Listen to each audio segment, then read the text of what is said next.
Hello, my fellow listeners. I have a slightly different episode for you today. Unfortunately, my co host Ryan Sharpe will not be able to join us for this episode. He has some issues going on. But as I mentioned before, I was going to try and make at least one episode a week. And here I am trying to make good on that promise. Also, I've noticed that the traffic on the site has been growing, which makes me very happy. And I don't want to disappoint anyone. So I have some interesting stories of my own that I'm going to share. And if, again, any of you out there listening who have stories of your own, questions, anything like that that you like discussed on the show, you can send that to will@effedupstories.com or ryan@effedupstories.com. Likewise, you can submit pictures and weird video, all kinds of that strange stuff to do with the paranormal, UFOs, or conspiracies, and we'll put them on the site. So without further ado, the topic, or actually the story I'm going to discuss today, involves dreams. Now, I don't know how many of you out there have experienced similar strange, people have, weird dreams. Everybody has weird dreams. They're weird. But have you ever had dreams that come true? Almost like premonitions or omens, if you will. Well, that's kind of where I'm going with my story. Now, before I get into the meat of my story, I guess I should explain a couple of the details leading up to it. Likewise, if you want to kind of get a better idea or more detailed or better worded version of this story, I do have it posted on effedupstories.com. That's EFFEDUPSTORIES.com. The title of the story there is Dreaming Omens. But anyway, I'll just start like I was, probably in grade 4, when I had a teacher. She was a Filipino teacher, kind of short, seemed really stern. To be honest, I thought that I was actually kind of scared of her before I was in the grade, because she was such a stern, she was a scary woman. But anyway, her name was Mrs. Pereiras, and I remember that she had a sister, and her sister actually lived on the street below me. And I'm just going to explain this so you can, this will come into play later, but at that time when I was a kid, I had a bunk bed set. My brother was supposed to sleep on the bottom, but I never let him in my room, so he ended up sleeping in a room with my sister. But nevertheless, I liked the top bunk, and from my top bunk, lying down, I could look out the window, and I could look down my road. My road went down on a pretty steep hill, actually, and then there was a road that turned in the next street down, and right on that edge there is where Mrs. Pereiras' sister lived. And I know this seems like a whole bunch of random details right now, but it will make sense by the time I finish my story. So, I guess these dreams started to happen when I was probably in grade 7. I think it was grade 7, yeah. And at the time, I used to be really good friends. I forgot another detail. By the way, in grade 6, I had a paper route very briefly around my block, and of course the street down below where my teacher's sister lived. Anyway, back to where I was in grade 7. So I had these friends, and they lived on a street that was it was a little bit away, maybe 10-15 minute walk, 20 minutes. It was, I used to walk down the hill, and I had to go through a tunnel. I had to go down these streets and this long trail through a field or whatever. Anyway, I used to hang out with these guys pretty regularly. I was really good friends with them through elementary school, and it was only in, junior high, grade 7 and 8, we kind of started to branch off. But in any case, it was in grade 7 I started to have these dreams where bad things would happen at certain, like when it got dark, bad things would happen. And for whatever reason, for this particular dream, I was aware of it. It was like I was aware that when it got dark, it would turn into a nightmare. So, kind of being aware of this, I made a point of keeping that in mind because, and this is where all the funny details kind of come into play. I was doing my paper route, but instead of doing it on my street, I did it on the street that where my friends lived, down, 20 minutes away or whatever. And the interesting thing about this is that this is also where my actual teacher, Mrs. Pereiras, lived. And anyway, so it was probably after supper sometime in my dream, and it was, it was a really nice, clear blue sky out, but you could tell by the lighting, as nice as it was, that it was soon going to get dark. And so I made a point in my dream that because I was collecting for the paper, and I made a point of saying, okay, well, I'm going to collect from the next couple of houses, and then I'm getting the hell home because, shit was going to get bad. It's going to get dark. So I was going down, and I remember, like the next house or so was Mrs. Pereiras' house. And I walked up to the door, and I knocked on it, and, she came to the door, but she had this really, really scared look on her face, almost as if she had seen a ghost. It was just really, surprising when I saw it, and uncomfortable, actually.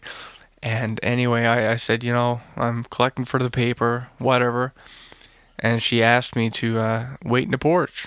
So I walked in, and I was standing around in her porch while she went to get the money. And, meanwhile, I was very conscious that it was getting late and I needed to get home. Because even in the dream, I knew that I had to get all the way back, the 20 minutes up the trails and the roads and stuff to get back home. And anyway, when she finally came back, she looked pale. I don't know. She just looked really freaked out, and she begged me not to leave. And again, I was kind of freaked out by her anyway. And at this time, just the whole way that she was about it, and it's like she was terrified. She was begging me, "Don't leave, don't leave." And that just spooked the hell out of me. And so I opened the door to get the hell out of Dodge, and that's when I looked up, and the sky that was blue, the perfect, harmonious view was gone. It was replaced with a very, very stormy, windy. It was like the wind was just unreal, and the sky was gray. It was very stormy, and just like that, this force picked me up and just, I don't know if you'd say it carried me or threw me, but it was like intensely fast. It pulled me towards the sky, and I remember looking up, and I could just see my hands kind of stretched out in front of me. And a huge, huge amount of adrenaline and just fear. Like, it was just very, very intense. And I woke up and I was almost like in a daze. Like I wasn't sure if I had really awakened. I was blinking my eyes, looking up at the ceiling, and I guess it comes into play how people mention these. What are the name of those dreams?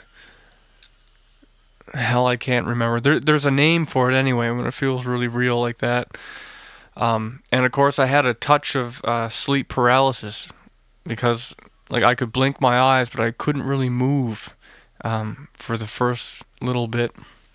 And after I was able to blink my eyes so many times and kind of get back into reality somewhat and realize that I wasn't dreaming anymore, I turned, and like I said, I could turn and look out the window from where I was and see Miss Pereira's sister's house.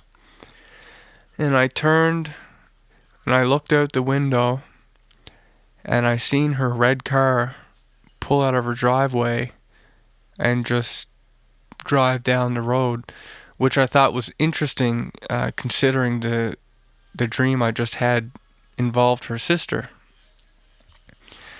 And I mean, it was a spooky dream. I actually kind of felt shaken up about it throughout that day. But that's not really where the story gets really interesting. The story gets really interesting later on when I'd say I think I was in grade 8. I kind of wish I'd kept this stuff in a journal, thinking about it now, because all these little details tend to get lost in the mix. I'm guessing, like, was it this? Was it that? But in any case, I think it was grade 8, and I wasn't really hanging around with those friends so much anymore. A little bit, but not so much. I'd made new friends, kind of went on my own little route with new people, and I can't remember who told me or how it got back to me or whatever, but there was a time that or maybe it was a summer, and I bumped into a friend of a friend, and I can't even remember how this started, but I had heard that Miss Pereira had actually died earlier the year. And when that was told to me, I immediately thought of the dream, and it really got me thinking. Like, you think about how times connect, and all of those sorts of things, and just the nature of the dream and stuff like that. And it's almost as if it was a way, like somehow I was being told what was going to happen, or something like that. I mean, if you really think about it, I go to her door. She's really freaked out. She's begging me not to leave. I almost feel like as if she knew it was coming, and she was telling me not to go, or she was scared to be alone. I don't know. But then when I step out and I'm the one that's kind of fired like a rocket up into the sky, I wonder if that's symbolic for what she seen when she died. Do you know what I mean? Like, if she was the one who, I mean, everybody kind of says when you die, you go up towards, or they associate going up towards the sky with heaven or dying or what have you. And I wonder if the mishmash of all of those things kind of get to that, if that's what it was, or like when you're told things anyway, be it a dream or symbolically and stuff like that, it's never really exact. It's all symbolic. So I wonder if that's essentially what happened. And anyway, it's a story that I told quite a few people over the years, and it's always been a, what the hell, that's a fucked up story kind of deal, And that's not my only precognitive dream. That's probably the most the most messed up one. But I do have a couple of others, and I'm going to mention I'm not psychic or anything like that in any way, shape, or form. I'm also not really. I wouldn't think of myself as being prone to seeing spirits or anything like that, because as hard as I've tried, and as many times that I've tried to record stuff or take pictures, I never seem to get anything. Even my wife seems to be more successful with that. I'm just extremely interested in it.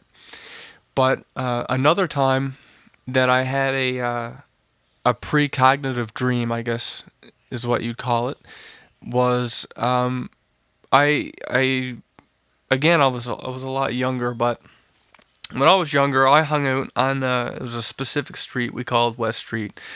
So where all us teenagers hung out and did teenager stuff. And anyway, so in my dream, like all dreams, it was slightly messed up. It was like the place I lived, but different, if that makes sense. But anyway, I remember I was on a highway, and it was winter time, and it was really really blustery, or I mean, it was really coming down snow wise. And the hill I was on, if you could picture it, out the highway, I mean, had a hill on the right of me over a guardrail, a very steep hill, and on the left of me, on the other side of the highway, was another steep embankment. And of course, they were all covered with snow. With the wind, you could see the wisps, whatever. And of course, on the section of highway that I was on a bend. There was a bend in the road.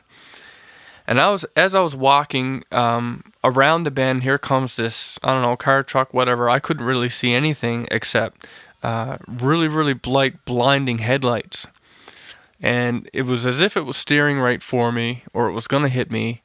And I took a leap over the guardrail and tumbled down the long, steep hill.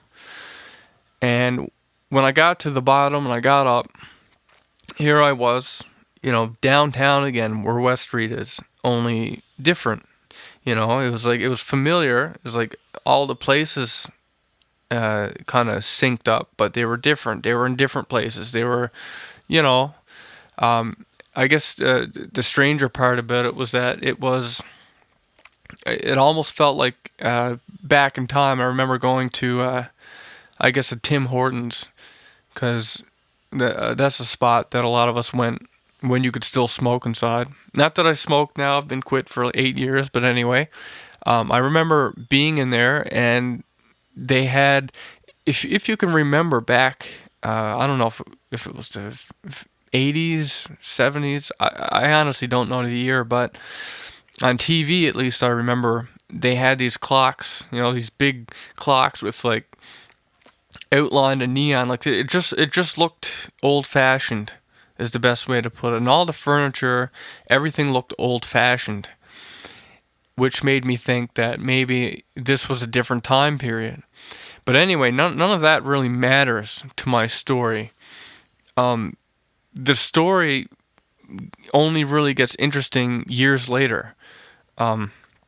Years later, my dad was moving, and and I rarely saw him growing up anyway, and I whatever. But at this particular time, for whatever reason, he was taking me somewhere, and he was in the process of moving.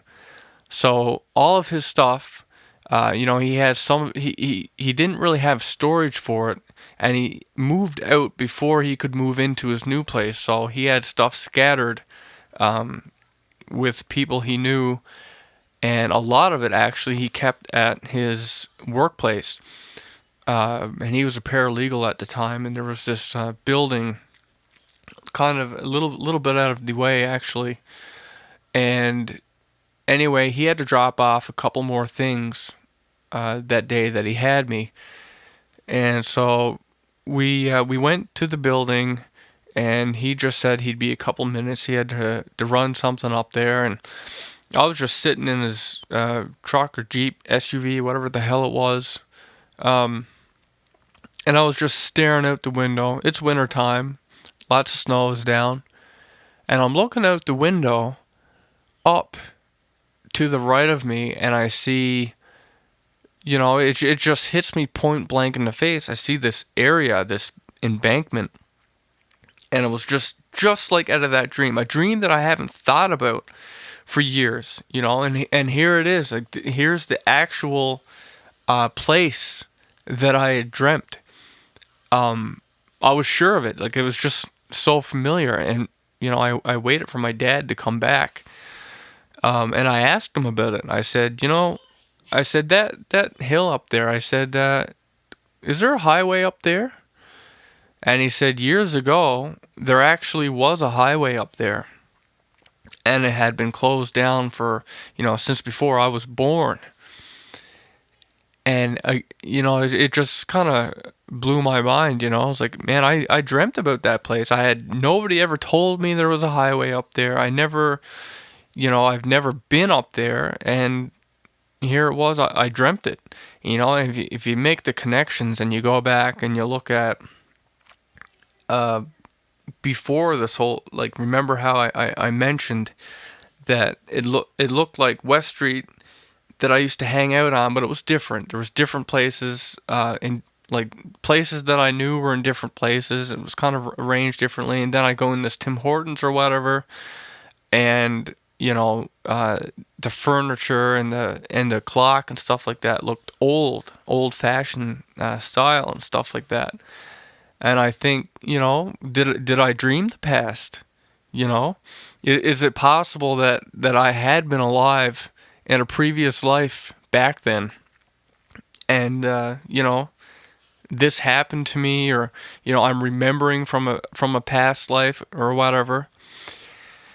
And so there you have it. I mean, it felt like deja vu, or I honestly don't know what else to say about it. I really don't know what the point of it was, or the purpose. But it does make me question the whole idea of past lives.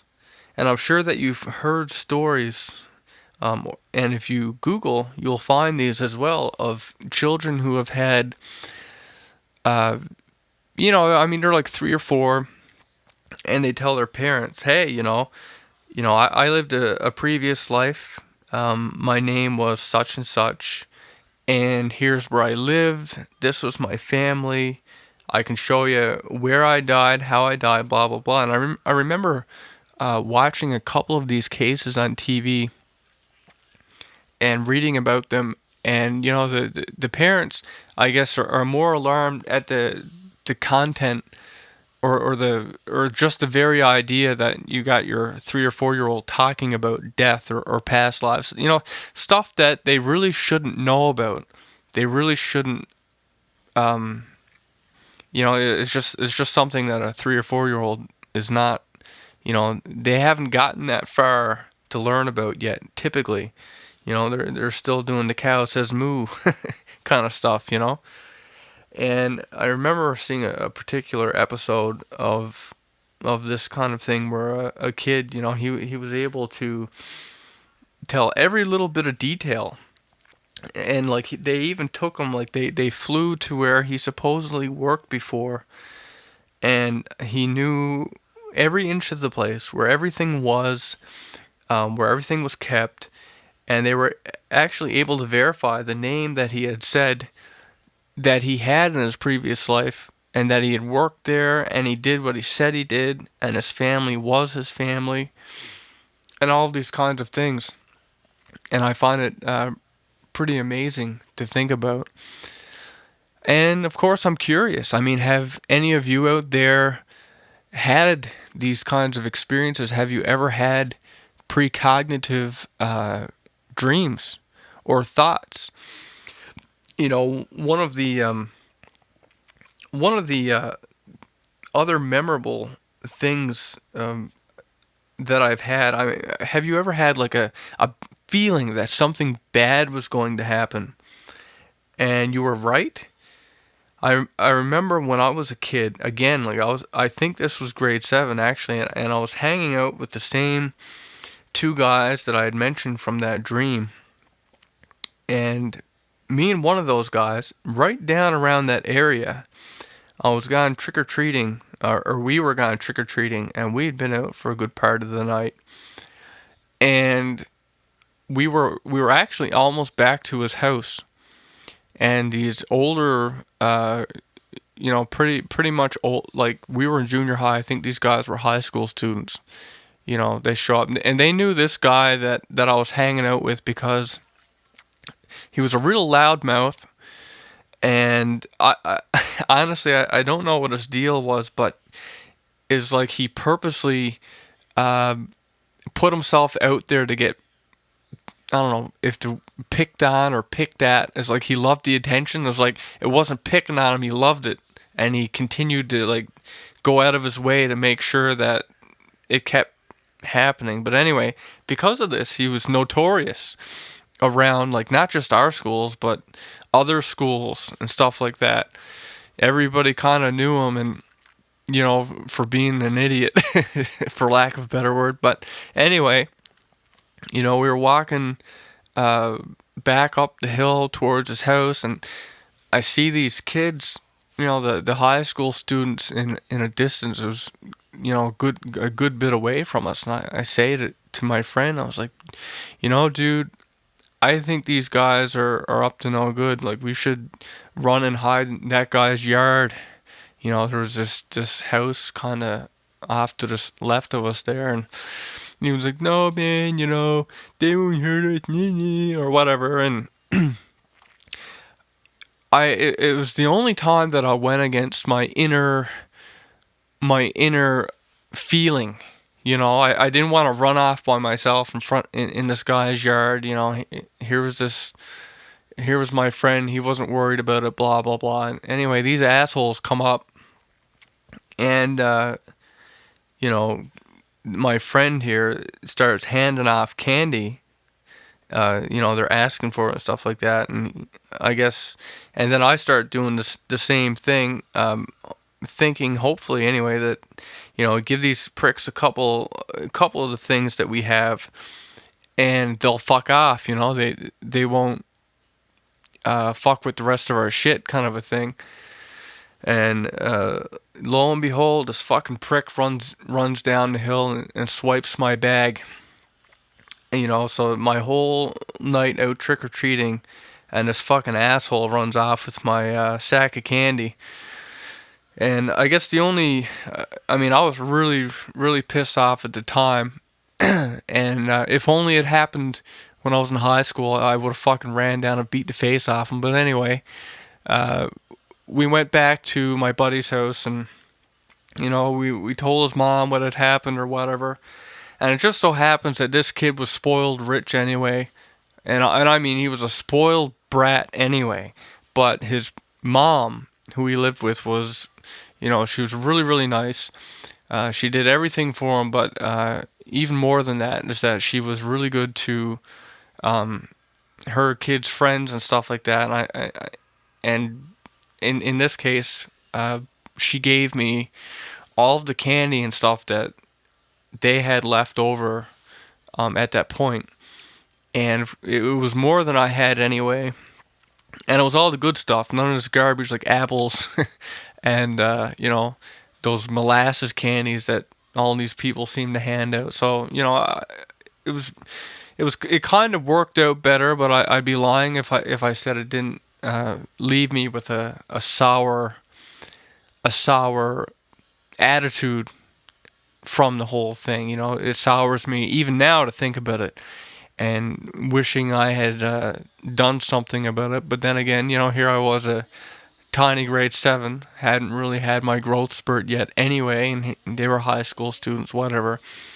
But in any case, it's another example of having a precognitive feeling, or something like that. So, I mean, have you ever had, have any of you ever had examples like that? And, I'd love to hear it. If you have it, send it in. Send it in to will@effedupstories.com. It always reminds me of the idea that, somewhere inside of our brains, we have the sixth sense that over, the centuries have kind of stagnated because we haven't been using it. As we evolve as a technological species, parts of our brain, we don't work so much anymore. It's just like telepathy and telekinesis and stuff like that. These are functions that we supposedly have had. And, again, supposedly some people today still have these abilities. It's rare, but some people have it. So, it just is our lifestyle. It's just the way that we've chosen to embrace technology and, not deal with our given talents. But anyway, with that said, we're going to take a short break. I'm going to play for you my song Glutton under my artist name Door to Anima. Glutton is the first single that has gotten commercial airplay off of my Ethereal album. It is about, it's really a focus on the greediness and the ever-increasing greediness of us as a society, as a people. We can never have enough. And it becomes, to the point of, the whole world. There's so many of us that think the whole world revolves around us. And it really drives the point home of where it's headed, where we are headed as a people if we continue this way and don't open up more to help our fellow man. So with that said, I'm going to play that for you now. Also, you can check out all of my tracks. You can stream all of my tracks, all of my videos or whatever at my artist website, and that's at doortoanima.com, DOORTOANIMA.com. And with that said, I'm going to play it now. I hope you enjoy it, and I'll be back with you shortly. We wanted more pleasures, more comfort, more freedoms, more securities, more riches, more power than God, and now we're more violent, more demanding, more aggressive, more promiscuous, more arrogant, more ignorant, more lazy, more controlling, more dependent.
And I'm back. I hope you enjoyed that. If you did, I encourage you to visit my artist page at doortoanima.com. That's doortoanima.com. There you can stream everything else that I've released. You can read the lyrics, watch the videos, whatever, and just, for God's sake, support me. It's a lot of work. But anyway, back to the main course of this episode, back to the paranormal. And I actually have another interesting story for you. Only this time it involves, I want to say UFOs, but honestly, I really don't know what the hell it was. And it's a story that I can't make sense of. I mean, I'm after watching dozens and dozens, forget dozens. I've watched probably hundreds of documentaries on UFOs, aliens. I've scoured the internet. I still scour the internet. I'm always watching this stuff, and I've never seen anything like this. And of course, I'm very, very interested. If any of you out there can make sense of it, surely send it in to me. Let me know what you think. I'd love to put this one to rest, and you can reach me at will@effedupstories.com. But anyway, I also have this story on the website. That's at effedupstories.com, effedupstories.com, and I've titled it Fire in the Sky. It's under the UFO section. Now, it's, again, it's not really a UFO, but it's the closest thing that I can relate to it. Also, not to rip off the title of the movie Fire in the Sky, which I love, by the way. If you haven't seen it, you should. It's based on a true story as well. But it fits the story so perfect that I had to use it. So anyway, to my story, I was 17 at the time. And at the time, I was hanging around with a guy named Mark, Christian, Sheldon, and Jimmy, and pretty regularly, actually. And at this particular time, we went to McDonald's, and we went through the drive-through at McDonald's, and we hopped in Jimmy's car, and we drove up to this. There's this area. It was actually close to where I lived at the time. They used to have bonfires around Halloween time every year, and they had stopped. But anyway, it's up on this. You drive up a dirt road, and you go up on this. It's pretty steep, actually. It's this hill, and once you're on the hill, you can there's a highway. Like if you kept going, it kind of levels off and it goes down to a highway. But I can't remember if the highway was there at the time. It was a new highway. But anyway, that's not really the point. Anyway, we drove up there. Jimmy, he turns off, and he's kind of he's parked in a way where his car is sideways to the hill. We eat our food. We're good, and just like all teenagers at the time, we hopped out to have a cigarette. And I remember I was on the passenger side of the car, leaning back against it, while everyone else was facing me, kind of standing around, and they were facing me. And we were just kind of shooting the shit, and I was having a cigarette, and I always look to the sky anyway, naturally, and it was, I don't know, it was kind of getting a little dark.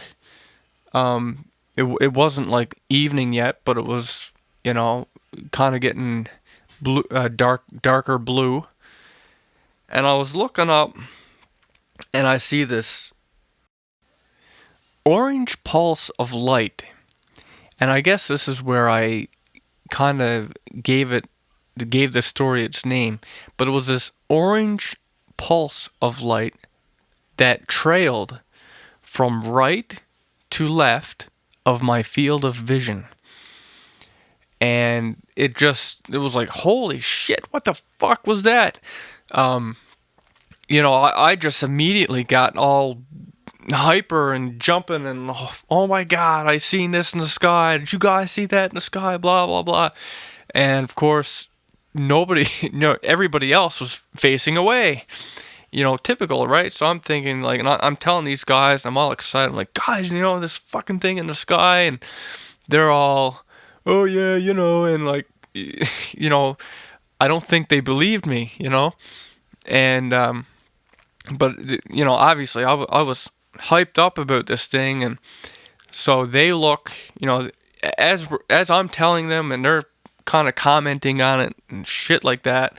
They look up and they're kind of looking at the sky now, and I don't think they expected to see anything. I didn't expect it to happen again, but as luck would have it, sure enough, like clockwork, here comes this big pulse of orange light again, and everybody sees it, and everybody's kind of hysterical, like, what the fuck was that? I mean, it's not a UFO, really. I mean, it's a light, and it's trailing exactly like its trajectory was, from right to left, almost two-dimensional in the way I was looking. It was just a boom, It was directly straight across from right to left, and it's just like we all kind of just like we're freaking out and watching again for this thing to happen, and it did, and it continued to happen, and as we were watching this thing and just like going out of our minds trying to figure out what it was, we could tell that the trajectory of this thing was slightly changing askew. It was kind of going off to that, it was from right to left, but the left side was kind of going away from us. Like it was starting to go over the mountain, if that makes sense. And, and it was starting to get darker now too. And, we all hopped in Jimmy's car, and our intent was to follow this thing to get around the mountain so we could see where this thing was going.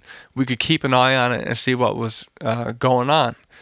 And so we hopped in the car, we're kind of speeding down in the city, and we know that there was a highway that went up.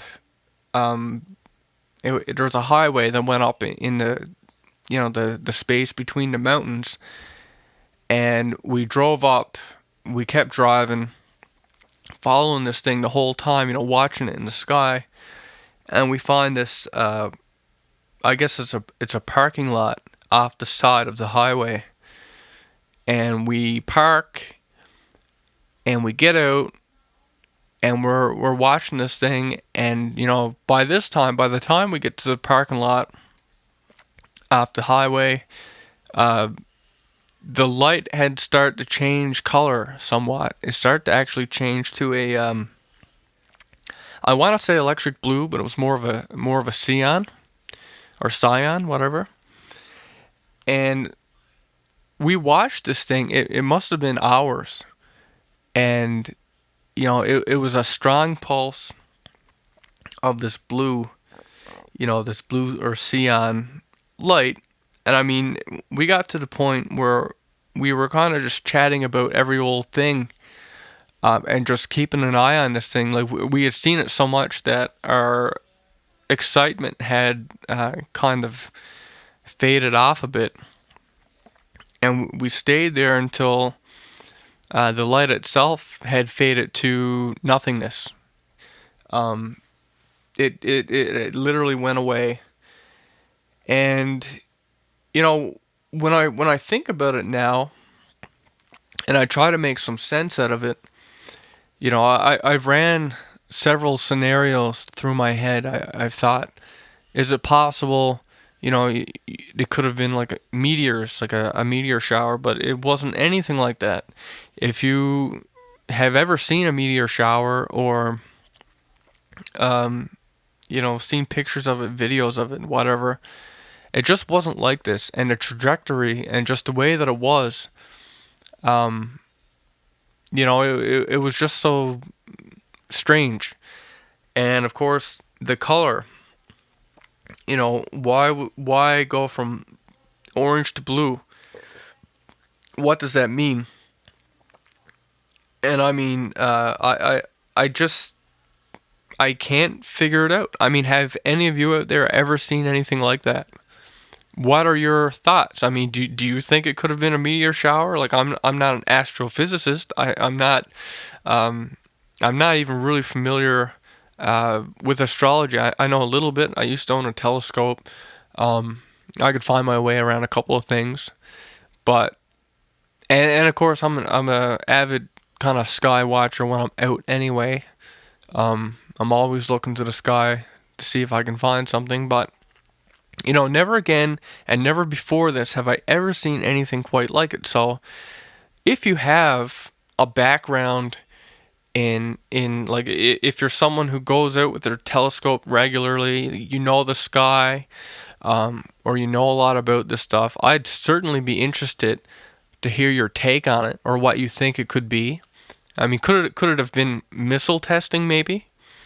And when I think about that, I can't think of any. For one, it didn't look like a missile; it was just a light. And even if it were, I can't think of any bases or facilities where this would have shot from. And it wasn't really that high in the sky. Like, it was kind of over the mountain, but it wasn't very much higher than the mountain.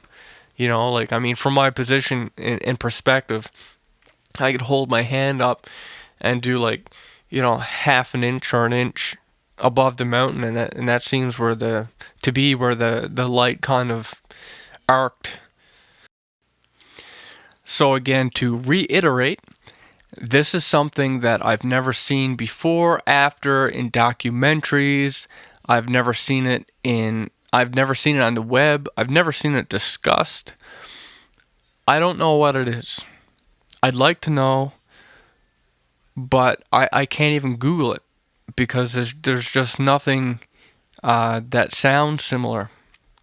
So if you've seen something like this, if you're familiar with it, if you have an idea, send it my way. I want to know about it. Send it to will@effedupstories.com. And so I have one more story for you tonight for this episode. This is a story that I also have on my website at effedupstories.com. I've titled it Foggy Drive. And in this story, I was 19 at the time, and I was hanging out with my old friend Tommy and an acquaintance also named Tommy, just to add to the confusion. But anyway, we hung out and shot the shit downtown, like I mentioned earlier, in the city, West Street, whatever. And this guy, Martin, stops by, and that's another friend of Tommy. And, just to give you some perspective on Tommy, this is a guy that he got a million acquaintances. I don't know how how he used to meet and hang out with so many people, but he's one of those guys. But he was also really into the paranormal and stuff like that. I think that was one of our common interests that got us kind of hanging out.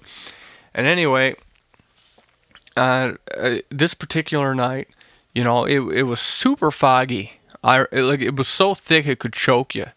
And of course, the whole idea of fog, I mean, everybody kind of associates that with horror and paranormal anyway. And so that got us onto this topic, just discussing different paranormal stuff and stories and all that stuff. And, after some time, I mean, we were probably there for an hour or more. And after a while, this guy, Johnny, shows up.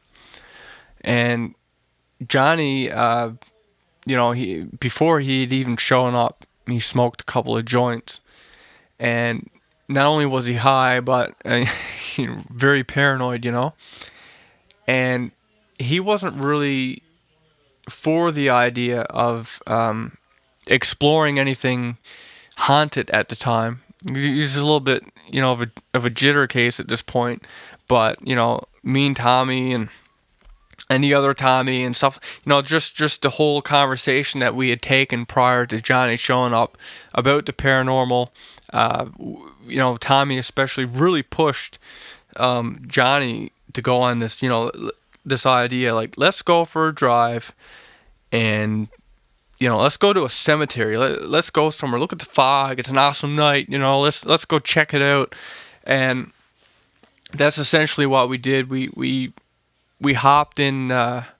We hopped in Johnny's car, and we're all kind of cramped up in there, and we cracked the window because it was getting kind of stuffy. And the fog was just so thick, you could see like the fingers of fog kind of wisping in through the window. I mean, that's the kind of fog we're talking about. So here's Johnny going like 5K an hour down the roads because you couldn't see 5 feet in front of you. And we're driving, and I remember, Johnny had on the new Tool Lateralis album, and that. I remember because I'd liked Tool. I'd heard a little bit of their stuff, but I wasn't really into it, and or I wasn't hardcore into it yet. And this album really got me driving for it. But anyway, it really kind of set the mood for what we were going at, and it was a long drive over because the cemetery we were going to was across the bay, and so. We were talking about this stuff the whole way, and not only wasn't long because we had to drive there, but of course we're going really slow, right? Because you can't see anything. And the whole drive over, Johnny's kind of repeating this whole mantra that he's too fucked up to be doing this right now. He's stoned, he's paranoid, he's naturally freaked out by this stuff, but the rest of us, we're so into it, we kind of forced them to do it anyway. And so we finally show up to this graveyard, and we start bugging Johnny to, like, let's get out of the car, let's walk around, let's see what we can find out here. But there was just no way. Johnny was not having this. He just wouldn't budge. He wasn't moving. That's all we could do. It was his car. I didn't particularly want to walk back, so we all kind of just said, fuck it then, well, how about if we just drive down? Like, there was a road in the cemetery that goes down, you can drive so far in between, like, the fields and stuff, and, the best he would do is we could drive down to the end of the graveyard and drive back. It wasn't particularly what we wanted to do, but it was better than showing up and doing nothing. So, yeah, we took it. And he drove especially slow.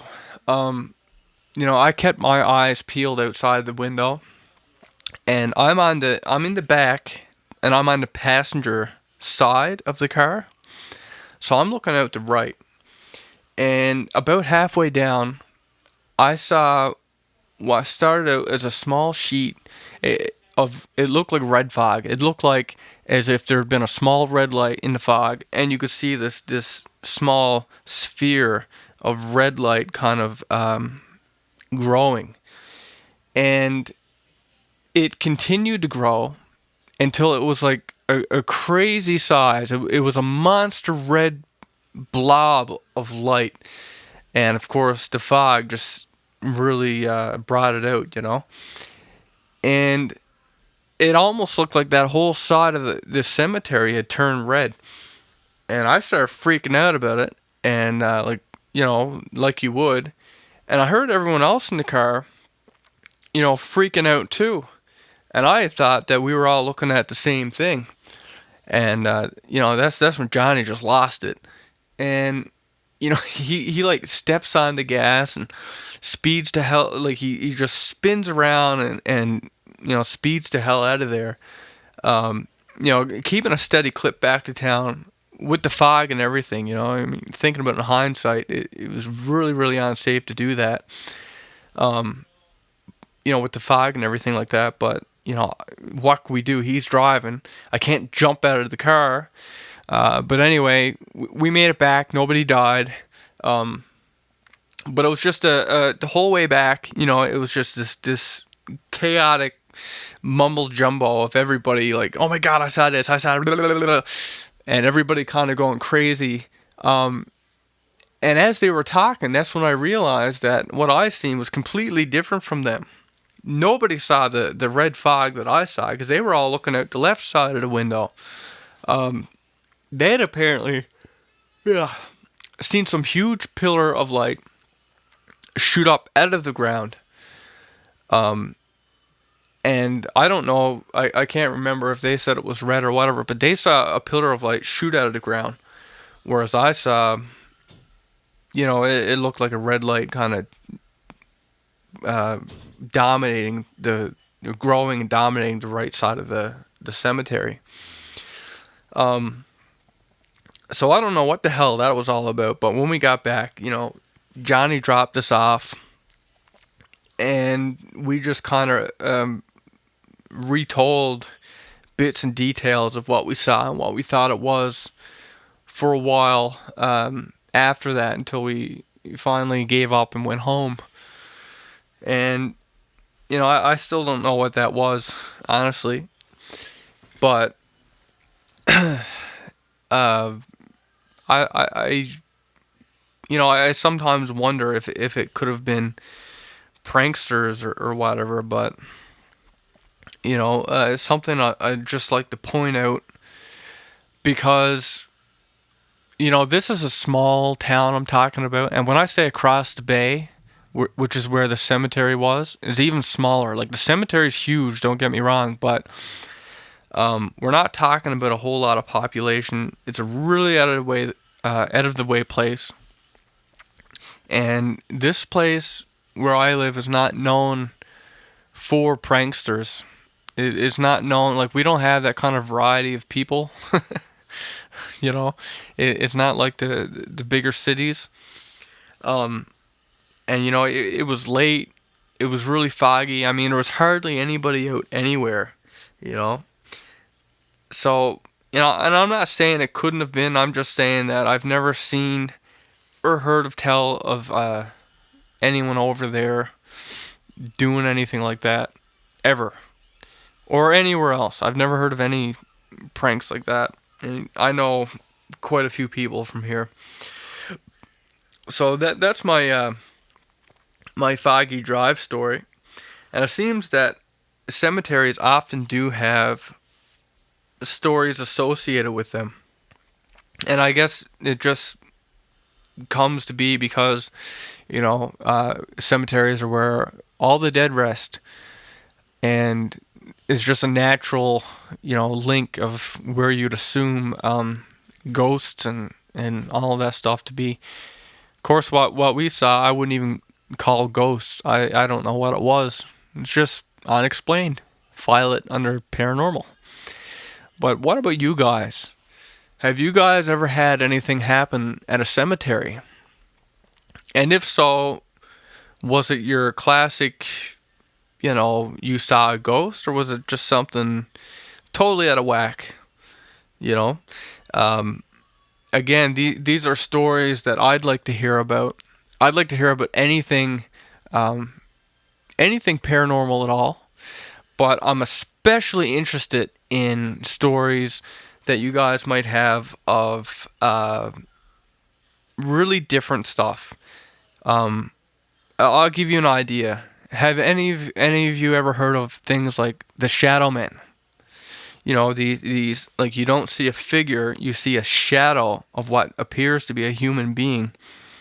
But they're very different from what people would associate a ghost with. And there's some very, very strange stories. One particular one that I can think of that is linked to Skinwalker Ranch. And if that's not something that you're familiar with, and a lot of people are not familiar with, it is an extremely fascinating group of tales that originate out of there, and it's something that I totally recommend anyone into the paranormal to just go research it. There's a book out called, I believe it's called Hunt what is it? Hunt of the Skinwalker, or something like that, or Hunting the Skinwalker, or Hunt for the Skinwalker, something like that. Just Google it. It's a great book. It's got a lot of stories involving a team of researchers called the NIDS team. Anyway, that's an idea anyway of just like, there's a story in particular in there where this guy had these cameras set up, and the cameras recorded a light out of our spectrum, and he could see it was like a tunnel open up, and this shadow being crawl out of it, as if it was a portal or something like that. And it was just absolutely crazy, and I'm especially interested in really, really messed up stories like that. In fact, Skinwalker Ranch is one that I'm hoping me and Ryan both can do a whole episode on.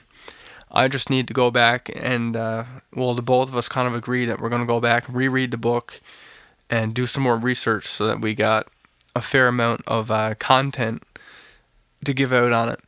But if you got any especially crazy stories like that, send them in to will@effedupstories.com or ryan@effedupstories.com.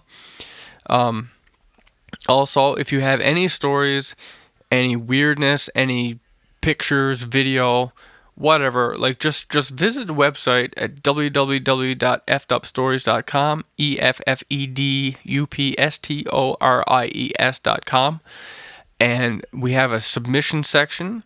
Just click it. It'll tell you everything you need to know for submitting, and just submit your whatever it is you have.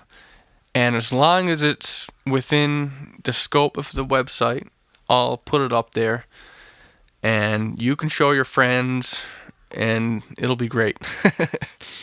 So with all of that said, that's it for this episode. Hopefully next time Ryan will be joining me. But with that said, my name is Will Pender. I hope you enjoyed the episode, and I hope to see you, I hope you tune in next time. Thanks a lot.